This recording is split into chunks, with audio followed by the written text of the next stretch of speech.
Assalamualaikum warahmatullahi wabarakatuh. Untuk kesempatan kali ini saya akan membahas mengenai materi perilaku biaya aktivitas.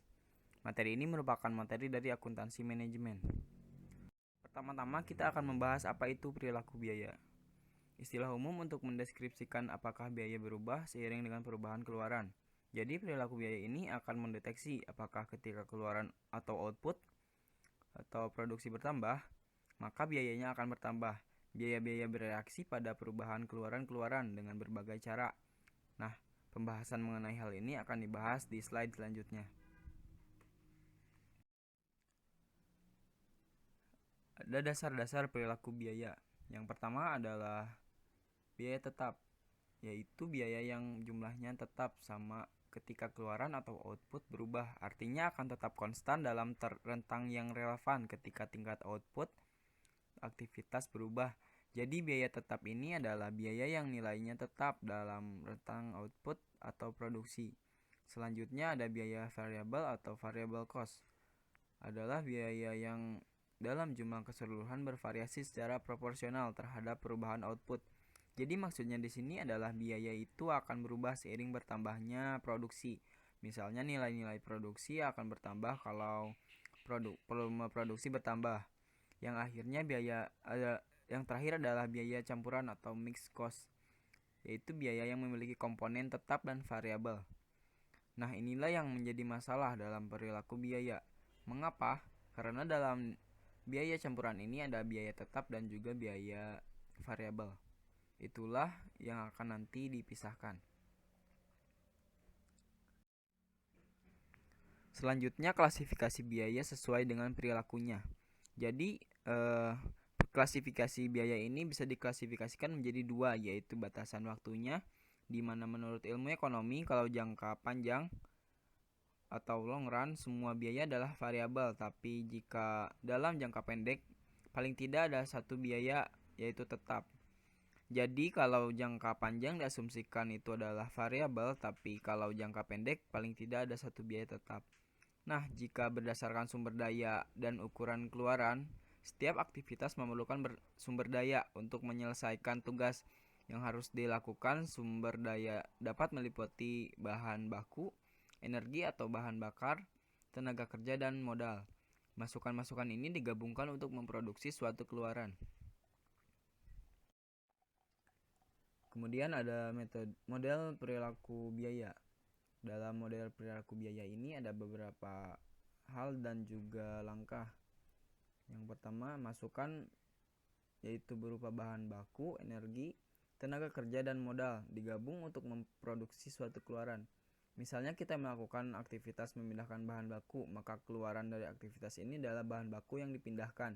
Berarti digabung bahan baku yang dipindahkan menggunakan energi, tenaga kerja, modal berupa mobil misalnya untuk memindahkan bahan baku aktivitasnya adalah memindahkan bahan baku, dan keluarannya adalah outputnya adalah bahan baku yang dipindahkan.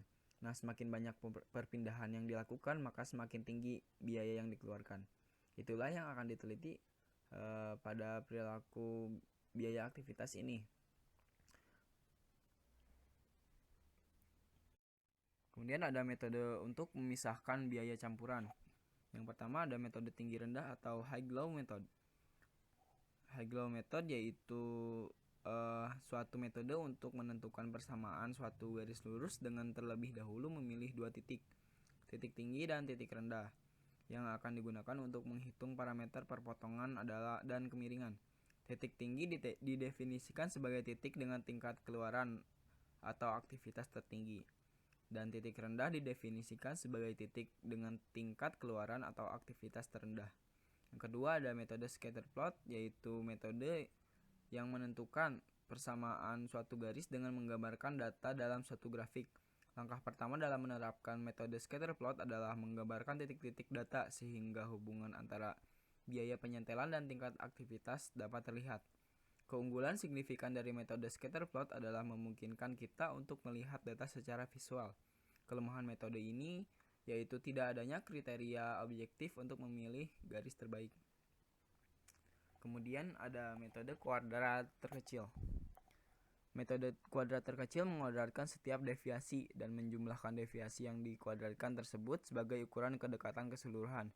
Penguadratan deviasi ini menghindari masalah yang disebabkan oleh bauran angka positif dan negatif. Pada dasarnya, perbandingan ukuran kedekatan dapat menghasilkan suatu pemeringkatan semua garis dari yang terbaik sampai yang terburuk. Garis yang lebih mendekati titik dibanding garis lainnya disebut garis kesesuaian terbaik atau best fitting line, yaitu garis dengan jumlah kuadrat deviasi terkecil. Metode kuadrat terkecil ini mengidentifikasi garis yang paling sesuai. Yang keempat adalah penggunaan program regresi. Program regresi spreadsheet menyediakan lebih dari sekedar perkiraan koefisien. Program ini menyediakan informasi yang dapat digunakan untuk melihat kemungkinan persamaan biaya yang dapat dipercaya. Karena rumus biaya regresi adalah garis yang paling sesuai, rumus ini seharusnya menghasilkan prediksi biaya yang lebih baik.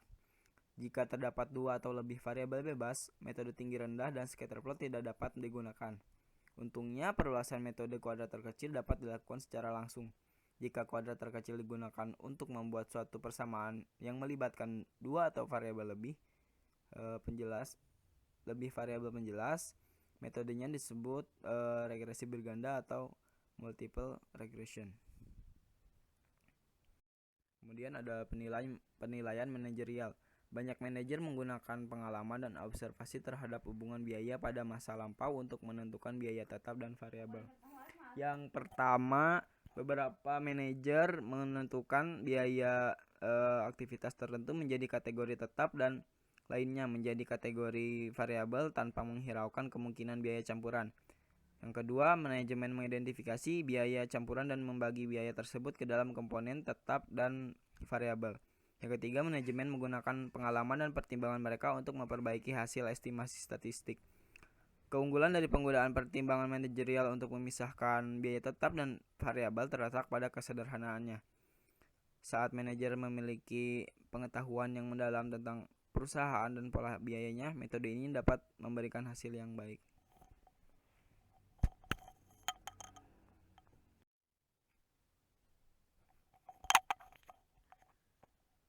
Pada kesempatan kali ini mungkin cukup itu yang bisa saya sampaikan. Kurang lebihnya mohon maaf. Wassalamualaikum warahmatullahi wabarakatuh.